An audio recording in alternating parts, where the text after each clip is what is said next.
से भी प्यार तेरे, फूलों से भी प्यार तेरे, कांटों से भी प्यार। जो भी चाहे देना चाहे दे दे सरकार, जो भी देना चाहे दे दे तेरे सरकार। तेरे फूलों से भी प्यार तेरे, कांटों से भी प्यार।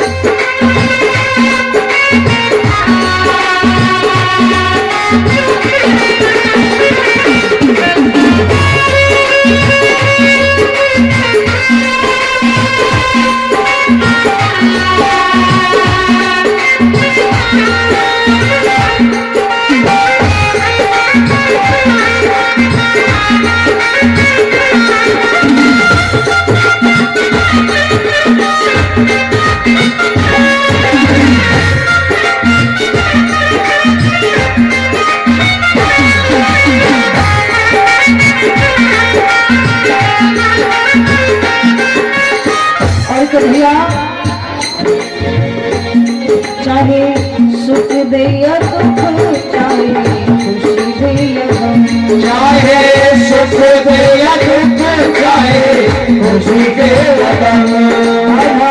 जैसे तू रखेगा वैसे रह लेंगे हम, जैसे भी रखेगा वैसे रह लेंगे हम। जैसे रखना चाहो, हम तो तेरे हाथों की कठपुतलियां हैं। जैसे जैसे नचाओगे, जैसे जैसे डोर हिलाओगे, हम तो वैसे ही नाचती जाएंगे। चाहे सुख दे या दुख, चाहे खुशी दे या गम, चाहे सुख दे या दुख, चाहे खुशी दे या गम। जैसे तू रखेगा वैसे रह लेंगे हम, जैसे भी रखेगा वैसे रह लेंगे हम। जैसे तू रखेगा वैसे रह लेंगे हम, वैसे भी रखेगा वैसे रह लेंगे हम। चाहे हरा भरा संसार, चाहे हरा भरा संसार, चाहे देखा तो की हार, चाहे देखा तो की हार।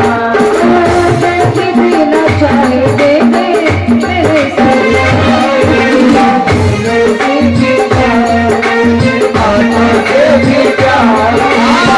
जो भी देना चाहे दे दे मेरे घर का, जो भी देना चाहे दे दे मेरे घर का। तेरे फूलों से भी प्यार तेरे, कांटों से भी प्यार।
चाहे तेरी मर्जी में कन्हैया कोई रुकावट ना हो, तेरी मर्जी में कन्हैया थोड़ा मेरा, तेरी मर्जी में कन्हैया कोई छुपावट ना हो, तेरी मर्जी में कन्हैया थोड़ा मेरा। दुनिया चाहे हमसे रूठे तो ना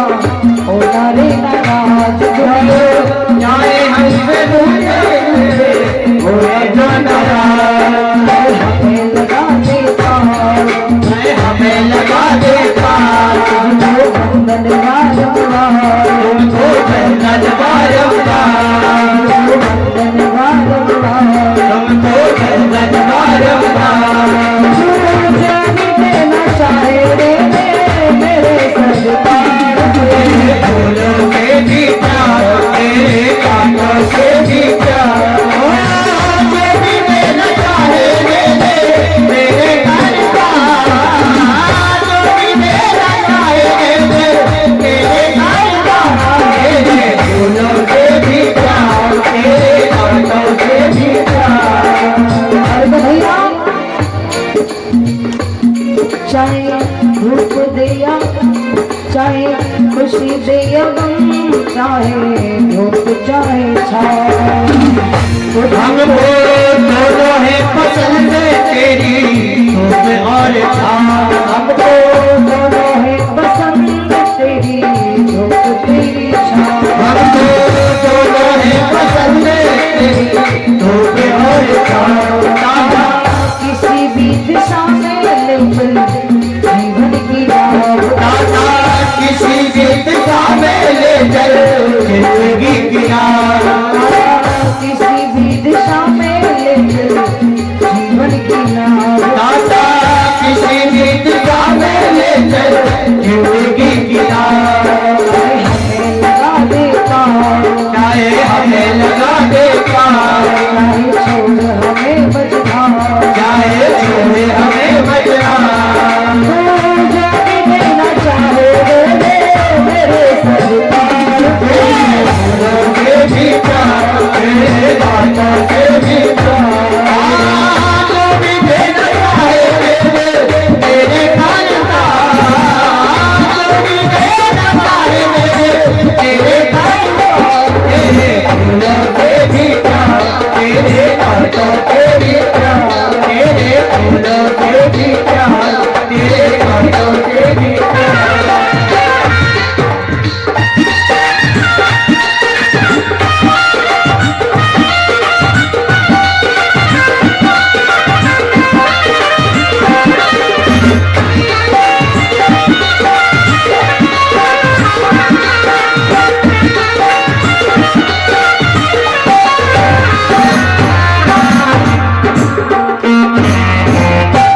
प्रेम से बोलो गोविंद भगवान की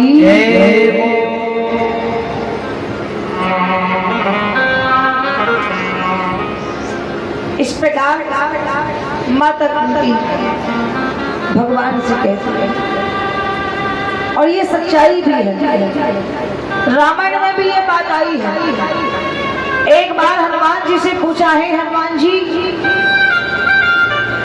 आप तो ज्ञान के सागर हो बड़े विद्वान हो आपसे प्रश्न करते हैं प्रश्न किया ये बताओ सबसे बड़ा विपत्ति का समय कौन सा है सबसे बड़ा दुख का समय कौन सा है तब हनुमान जी ने भी यही कहा कहे हनुमंत विपत्ति प्रभु सोई कहे हनुमंत विपत्ति प्रभु सोई जब तव भजन ना सुमेरन होई जिस समय हम भगवान का नाम लेना भूल जाते हैं ना भैया वही हमारे जीवन का सुख दुख का समय होता है और जिस समय हमें भगवान की याद आ जाए वो हमारे लिए सबसे बड़ा सुख का समय होता है और दुख कब आता है जब भगवान का नाम नहीं लेते और दुख में ही भगवान का नाम लेते हैं देखो कैसी विचित्र माया है प्रभु इसलिए सुख हो या दुख हो दोनों में भगवान का नाम लीजिए सुख में भूलो मती दुख में भूलो मती जिस हाल में है उसी हाल में भगवान का नाम लीजिए, यही हमारे लिए सबसे बड़ा सुख है। भगवान द्वारिका के लिए जाते हैं। कुछ दिन बाद उत्तरा के सुंदर पुत्र पैदा हुआ जिसका नाम विष्णु रात रखा जाता है। भगवान पर खबर की, कुर्ता टोपी लेकर के आए।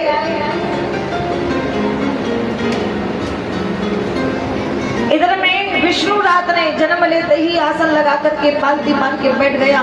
सबसे पहले उसका दर्शन करूंगा जिसने मेरी गर्भ में रक्षा की थी। दुनिया को देखना नहीं चाहा तो किसको देखना? भगवान को देखना। भगवान आए, कुर्ता टोपी लेकर के दर्शन दिए और नाम बदल करके विष्णु रात से परीक्षित रख दिया।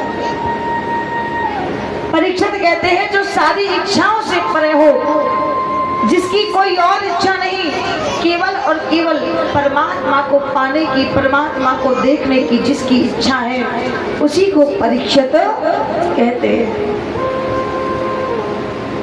परीक्षित जी का जन्म इस प्रकार हुआ है। 54 दिन हो गए बाणों की सैया पर लेटे लेटे भीष्म पितामह बूंद बूंद करके रक्त बह गया है, फिर भी अपने प्राणों का त्यागन नहीं किया है, क्योंकि उन्हें इच्छा मृत्यु का वरदान उनके ही पिता शांतनु जी ने दिया था।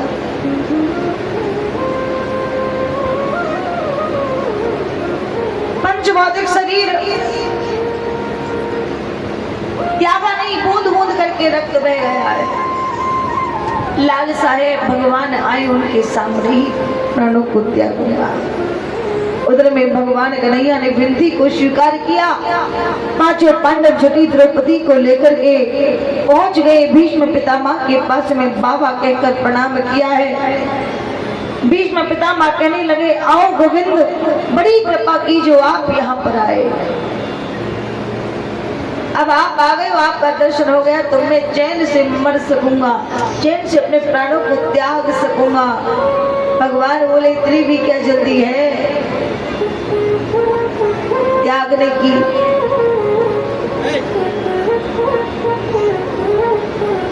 अरे आपको तो इच्छा मृत्यु का वरदान लगा है, आप जितना चाहो उतना आराम से जियो, आराम से रहो। बोले नहीं प्रभु, इससे अच्छा मेरे लिए अंत समय नहीं आ सकता। बोले ये तुम्हारे पोते आए हैं, इनको राज धर्म का उपदेश दो। तो भीष्म पितामह कन्हैया की आज्ञा मान करके और पांडवों को राज धर्म का उपदेश दिया है। कहने लगे हैं, सुनो, राज धर्म के 3 बातों को ध्यान रखना चाहिए राज चलाने के लिए। आज के जमाने में तो सब अपने अपने घर के राजा हैं, ऐसा कोई नहीं जो राजा नहीं है। हर मनुष्य को 3 बातों का ध्यान रखना चाहिए। राज धर्मान, दान धर्मान, मोक्ष धर्मान विभागशः।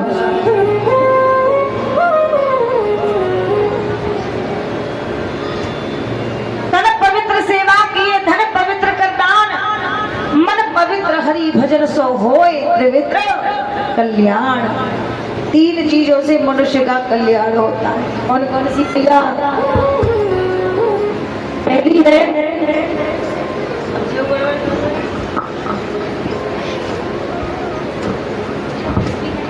सही चले, हेलो हेलो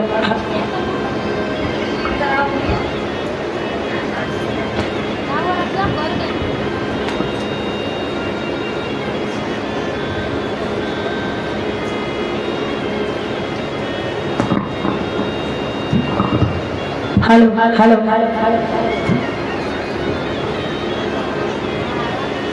बोले वृंदावन बिहारी लाल की जय हो।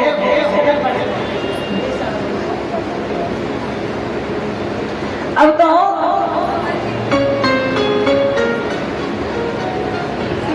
3 चीजों से हमारा कल्याण होता है। पहला है तन पवित्र सेवा की।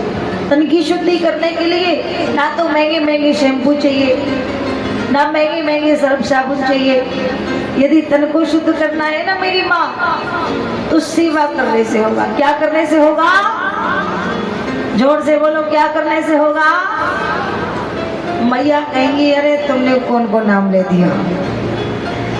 पहली सेवा है सास ससुर की सेवा है। अब तो सोच रही होंगी अरे ब्याजी तुमने सास ससुर को नाम ले दिया। देखो सास ससुर की सेवा करनी चाहिए।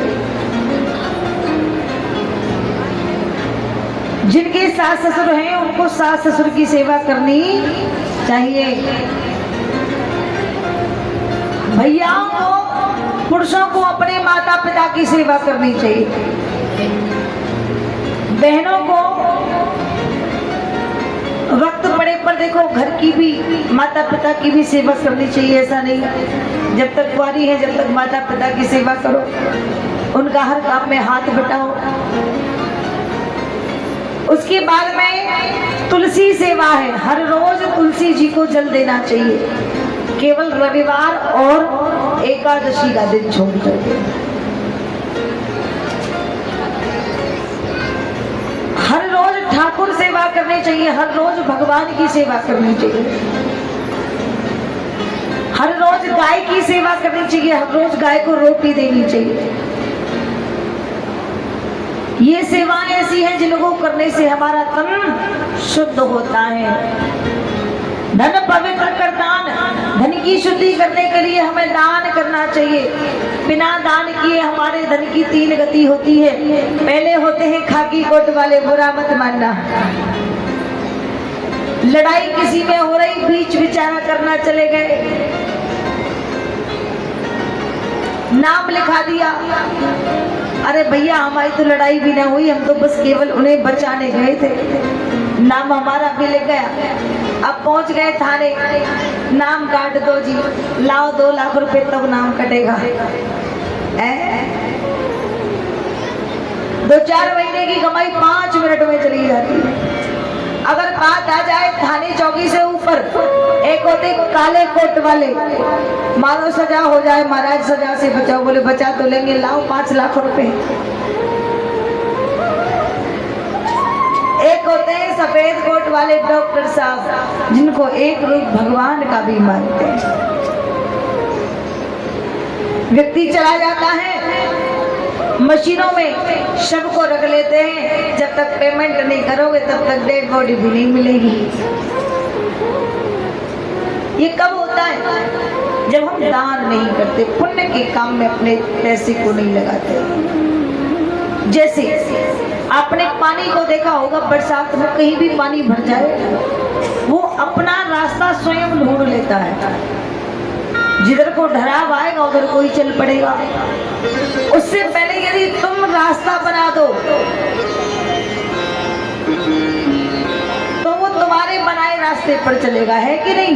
समझ में आ रहा है? ऐसे ही ये धन है। या तो आप इसे धर्म पुण्य के कार्य में लगाओ, यदि आप नहीं लगाओगे तो ये अपने मन से तो फिर किसी की भी यहाँ जा सकता है, रुकता नहीं है। ये रुकने वाली चीज नहीं है, इसलिए दान करना चाहिए। मन पवित्र हरि भजन सो, मन की शुद्धि करने के लिए हमें भगवान का भजन करना चाहिए। इन 3 चीजों से हमारा कल्याण होता है। कभी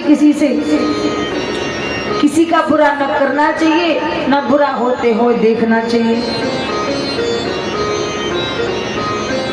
द्रौपदी हंस पड़ी, भीष्म पितामह की बातें सुन करके, महाराज याद करो जिस समय दुशासन मेरी साड़ी खींच रहा था, आप तो वही बैठे थे, चाहते तो रोक सकते थे लेकिन आपने रोका नहीं। बोले बेटी वो मैंने पाप किया था, उसी का तो भोग रहा हूँ। जो 54 दिन हो गए बालों की सैया पर लेटे लेटे, बूंद बूंद करके रक्त बह गया। कितनी पीड़ा होती है, पूरे शरीर में बाण लगे हैं। इसलिए हमें पाप करने से बचना चाहिए, हमें पाप नहीं करना चाहिए। जो अनजाने में पाप हो जाए उसका भी हमें प्रायश्चित करना चाहिए। जैसे गंगा जी नहा करके, नारायण नाम ले करके, कृष्ण नाम ले करके, मंदिर जा करके भगवान के सामने जाते ही हमारे पाप नष्ट हो जाते हैं। इसलिए जो अनजाने में पाप होते हैं उनसे भी हमें को मुक्ति मिल जाएगी। लेकिन जब हम पुण्य करेंगे, धर्म के कार्य करेंगे, लेकिन जानबूझ करके पाप किया जो, उसका तो फिर हमें भोगना ही पड़ेगा, उसका प्रायश्चित नहीं हो सकता। ऐसा नहीं कि पड़ोसी को मार दे तो गंगा जी नहा ले, ऐसा नहीं होना चाहिए। जानबूझ के पाप नहीं करना चाहिए। अनजाने में जो पाप हो जाए उसका प्रायश्चित हो सकता है। अब तो इस प्रकार राजधर्म का उपदेश देते हैं। भगवान जाने लगे तो रोक लिया, ठहरो कृष्ण क्षण भर के लिए। और भगवान को देखते देखते पंचभौतिक शरीर को त्यागने के लिए बोले, मेरी बड़ी इच्छा थी देहांत काले तुम सामने हो, मुरली बजाते मन को लुभाते, यह गीत गाते तन नाथ त्यागो, गोविंद दामोदर माधवेति, गोविंद दामोदर माधवेति।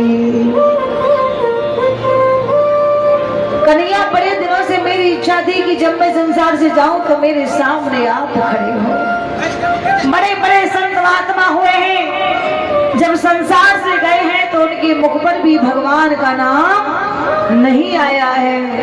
रामायण में लिखा है, अरे जन्म जन्म मुनि जतन कराही, जन्म जन्म मुनि जतन कराही, अंतरा मुख आभत नाही, अंतरा मुख आभत नाही, अंतरा मुख आभत नाही, अंतरा मुख आभत नाही।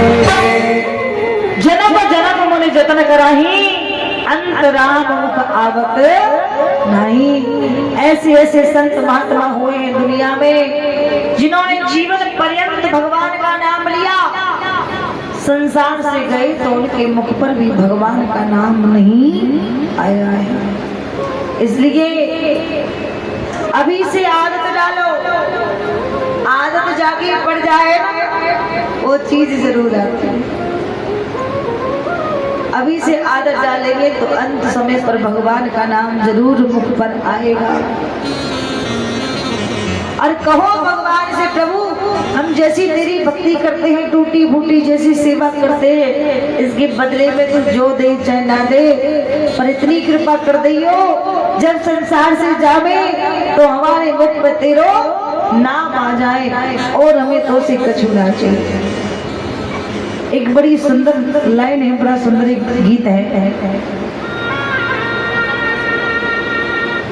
कि जैसी भी की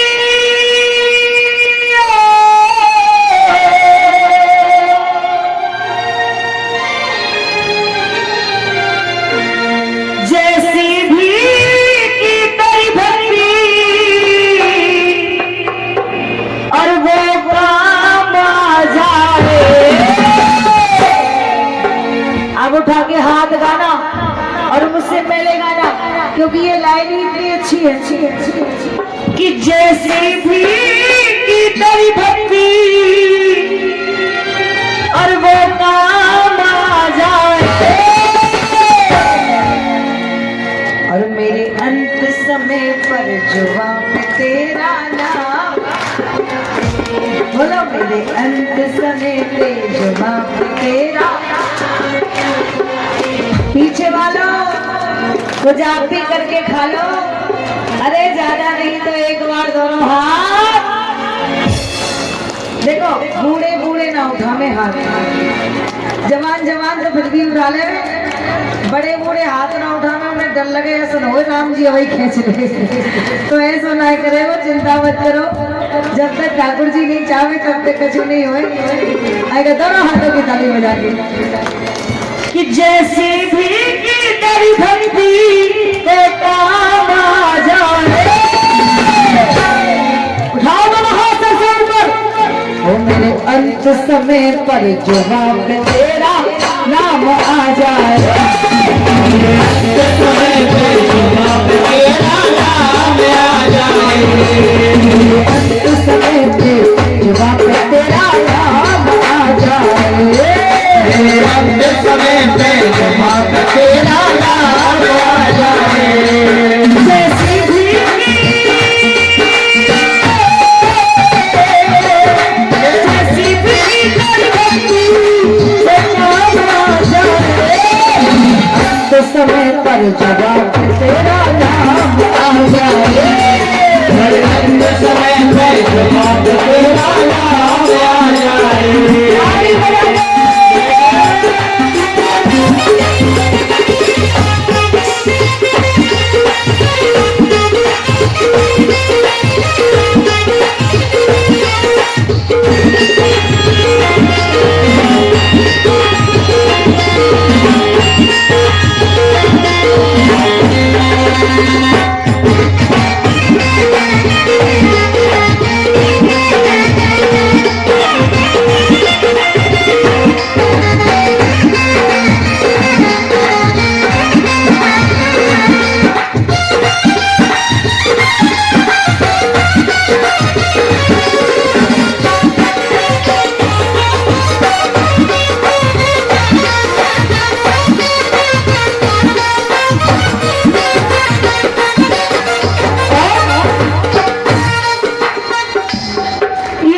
दौलत ये माया, दौलत ये माया। और ये 100 रुपए आदरणीय हमारे बड़े भैया जी ये भजन में 100 रुपए का पुरस्कार देते हैं। ठाकुर जी के घर में सदैव सुख समृद्धि बनाए, हमेशा भंडार भरे रखे। ये धन दौलत ये माया, ये धन दौलत ये माया, ये पंच तत्व की माया, ये पंच तत्व की माया। धन दौलत ये माया, ये धन दौलत ये माया। ये पंच तत्व की माया, ये पंच तत्व की माया। छोड़ करेगा जाना इसने कब साथ निभाया। सब छोड़ करेगा जाना इसने क्या साथ निभाया। सब छोड़ करेगा जाना इसने कब साथ निभाया। सब छोड़ करेगा जाना इसने क्या साथ निभाया।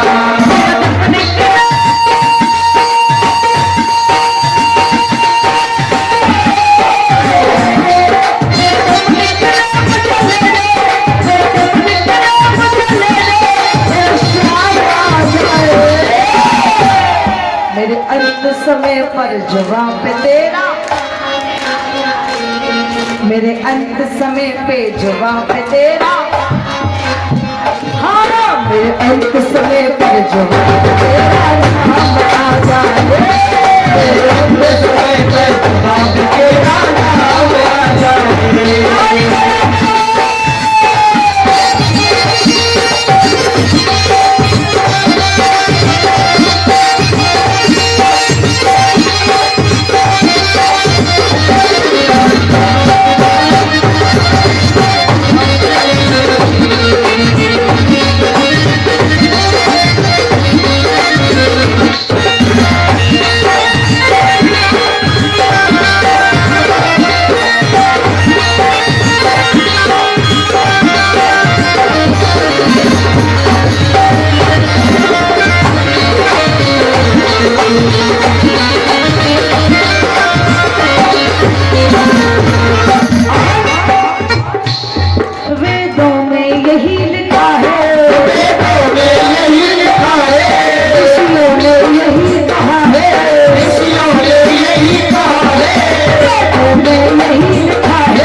फिर ताली क्यों ना बजाइए, एक बार जोरदार ताली बजाओ।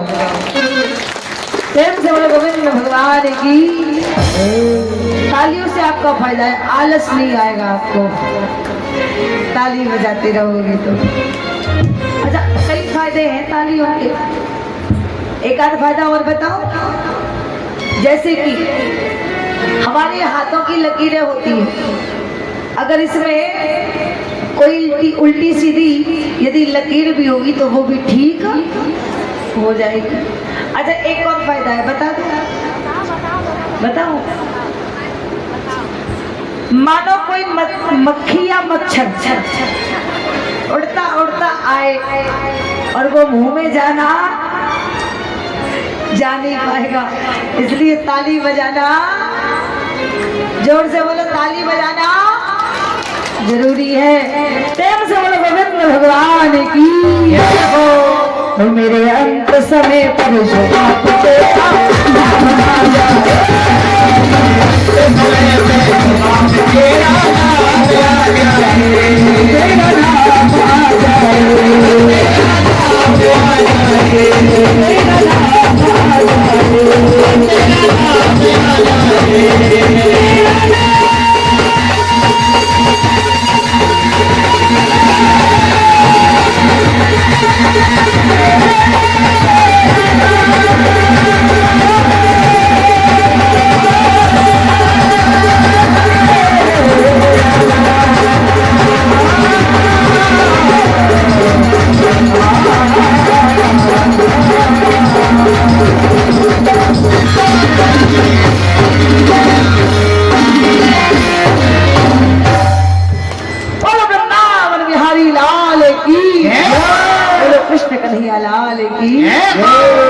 इस प्रकार भीष्म पितामह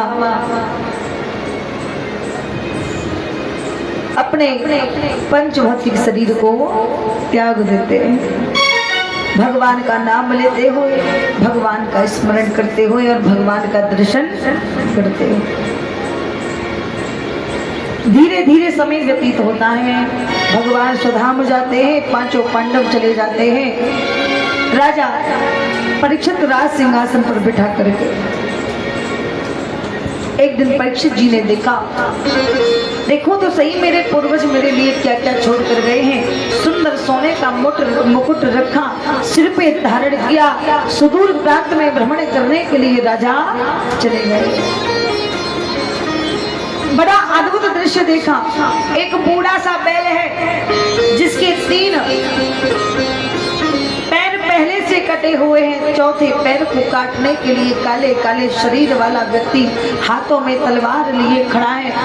जाकर के पूछने लगा, राजा ने पूछा, तुम कौन हो और मेरे इस राज्य में बूढ़े बैल पर अत्याचार क्यों करते हो? बताया, महाराज मेरा नाम कली है, मैं अधर्म का मित्र हूँ। राजा बोले, कली? अभी से कली कहाँ से आया? अभी तो द्वापर चल रहा है। कली ने कहा, नहीं महाराज, द्वापर तो उसी समय खत्म हो गया जिस समय भगवान इस धरा को छोड़ कर गए। जिस दिन भगवान कन्हैया इस पृथ्वी को छोड़कर अपने स्वधाम गए, उसी दिन से कलयुग चल गया, कलयुग आ गया। बोले, मैं अधर्म का मित्र हूँ, मेरे रहने के लिए जगह दे दो। तो राजा ने 4 जगह दी है। कौन कौन सी? द्यूतम पानम स्त्रियभ्य,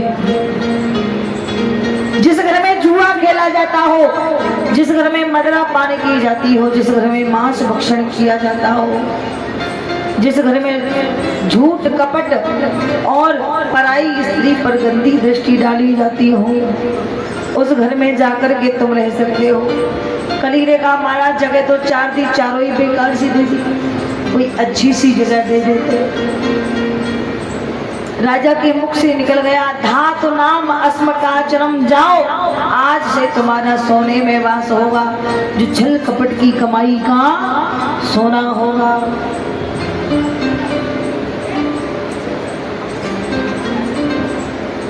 इतना कहकर के राजा वहां से चलने लगे।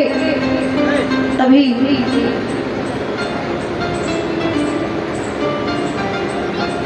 कली ने सूक्ष्म रूप बनाया, राजा के मुकुट में प्रवेश कर गया और राजा की बुद्धि खराब हो गई, बुद्धि बिगड़ गई। आगे चल के समीक ऋषि जी के आश्रम पर पहुंचे, प्यास लगी, जल मांगा, कोई न सुना। तुम मरा हुआ सर्प उठाया, समीक ऋषि जी के गले में डाल दिया और वहां से लौट कर जब अपने राजमहल में आए, आकर के मुकुट को उतारा, याद आया ये मैंने क्या किया, एक महात्मा का अपमान करके मैं चला आया।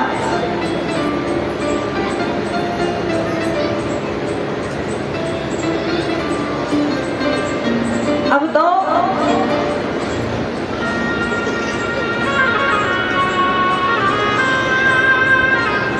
उधर में समीक ऋषि जी के जो पुत्र हैं श्रृंगी ऋषि आए हैं, आकर के पिता के गले में मरा हुआ सर्प देखा है,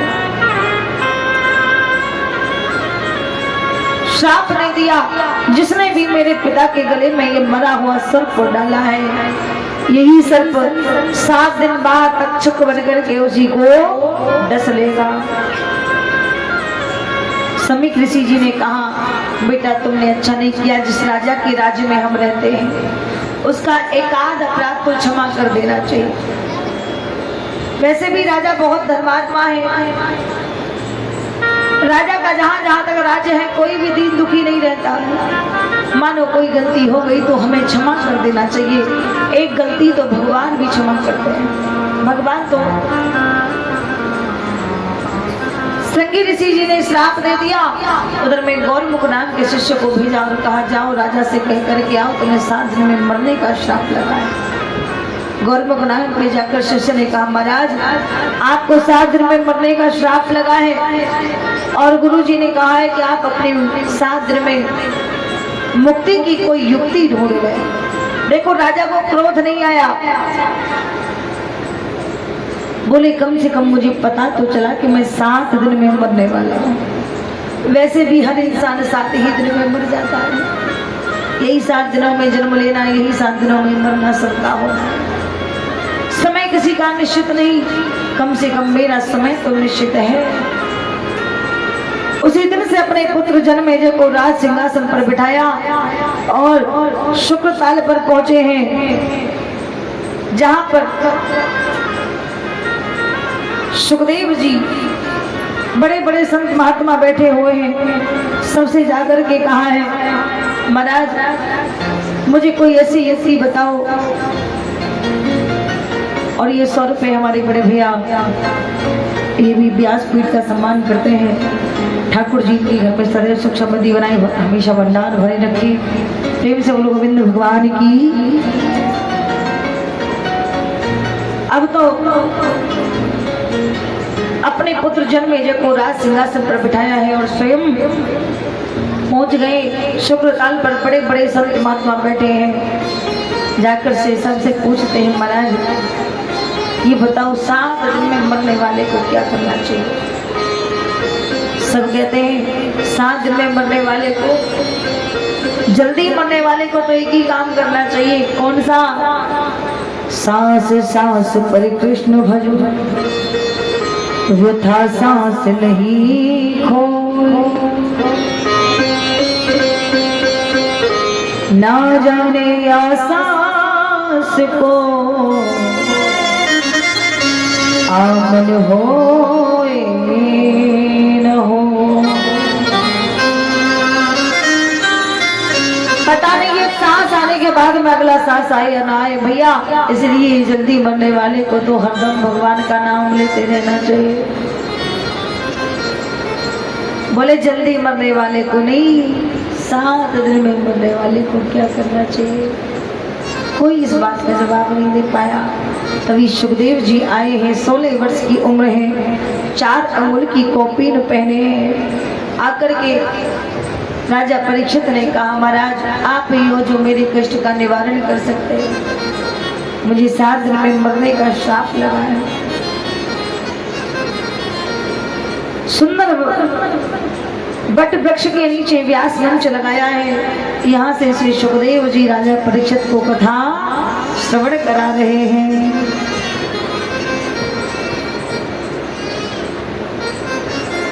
देखो भगवान की कथा बहुत है, कभी पूरी नहीं होती। रामायण में एक चौपाई आई है कि रामचंद्र के चरित सुहाए, रामचंद्र के चरित सुहाए, रामचंद्र के चरित सुहाए, रामचंद्र के चरित सुहाए, ओ कल्प कोटि लग जाए न कलप कोटि लग जाए कल्प कोटि लग जाए न। रामचंद्र जी के, कृष्ण जी के इतने चरित्र हैं, इतनी कथाएं हैं प्रभु की कि कल्प बीत जाएंगे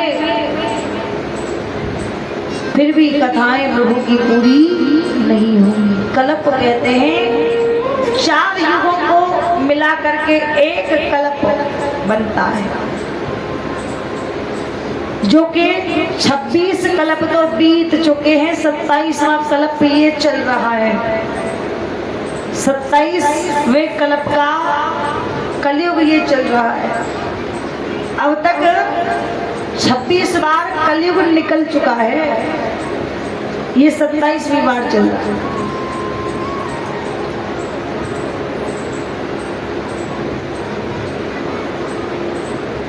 और ये 100 रुपये हमारे पिता समान अंकल जी ये 100 रुपये भागवत जी में देते हैं, व्यासपीठ का सम्मान करते हैं। ठाकुर जी के घर में सदैव सुख समृद्धि बनाए, हमेशा भंडार भय रखे।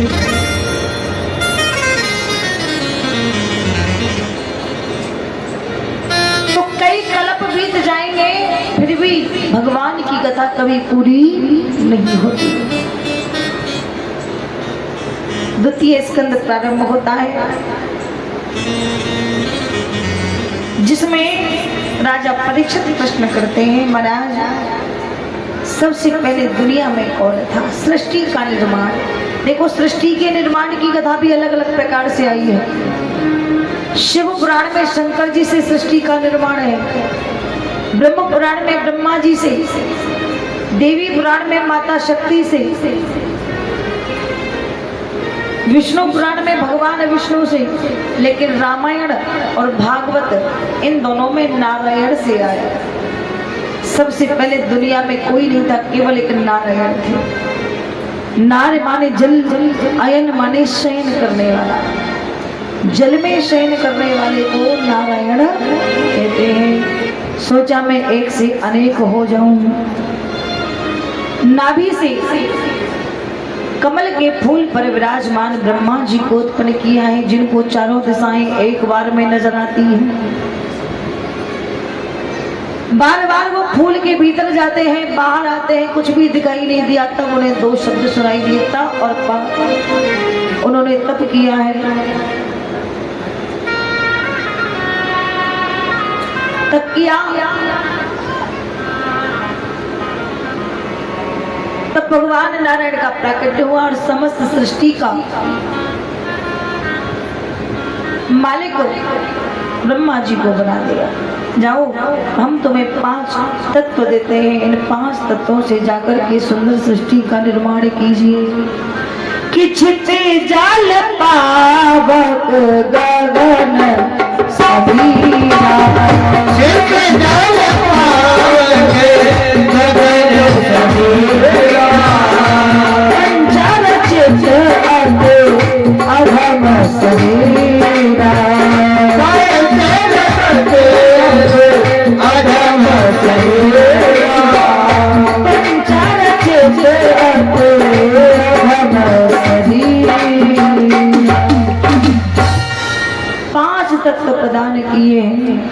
यथा महांत भूतानि भूतेषु चावचैव शनु, प्रविष्टानि तथा तेषु नेहते विहम्। पृथ्वी जल अग्नि वायु आकाश, इन 5 चीजों से ही हमारा जीवन बना है। 5 चीजों के वश में हमारा जीवन है। ये 5 तत्व हमारे भीतर भी पाए जाते हैं, हमसे बाहर भी पाए जाते हैं। 5 तत्वों को जो अपने वश में रखे वो परमात्मा होता है, और 5 तत्वों के वश में रखे वो आत्मा होती है। चींटी से लेकर के हाथी तक का शरीर इन्हीं 5 तत्वों से मिलकर के बना है।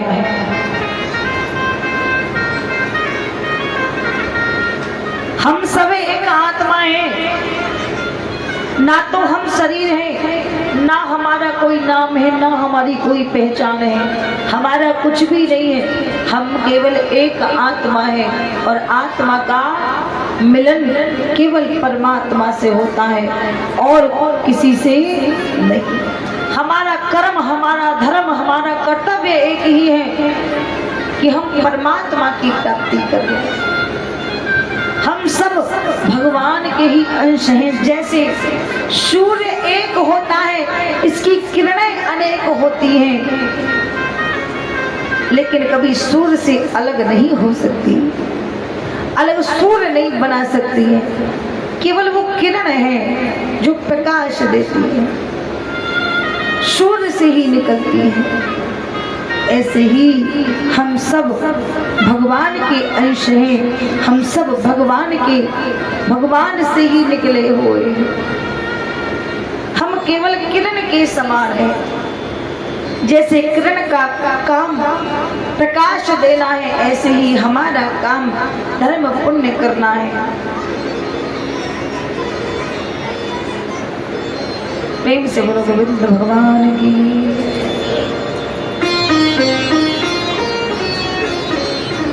इस प्रकार सृष्टि का निर्माण होता है। सनत कुमार को उत्पन्न किया, उन्होंने विवाह नहीं किया। नारद जी को उत्पन्न किया, उन्होंने भी विवाह नहीं किया। तब एक हाथ से मनु और दूसरे हाथ से शत्रुपा दोनों को उत्पन्न किया है, और दोनों से जाकर कहा जाकर व्यस्त जीवन को धारण कीजिए। कि स्वयं मनु और सतरूपा, स्वयं मनु और सतरूपा, जिन देखाई नर सृष्टि अनुपा, जिन देखाई नर सृष्टि अनुपा, स्वयं मनु और सतरूपा, स्वयं और सतरूपा, जिन देखाई नर सृष्टि अनुपा, जिन देखाई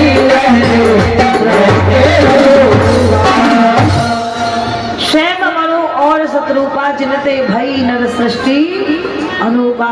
हमारी पृथ्वी पर सबसे पहले स्त्री और पुरुष का जो जोड़ा आया है वो है स्वयं यानी मनु महाराज और माता सतरूपा। इससे पहले कोई स्त्री पुरुष का जोड़ा पृथ्वी पे नहीं आया। लेकिन जब हम पढ़ने जाते हैं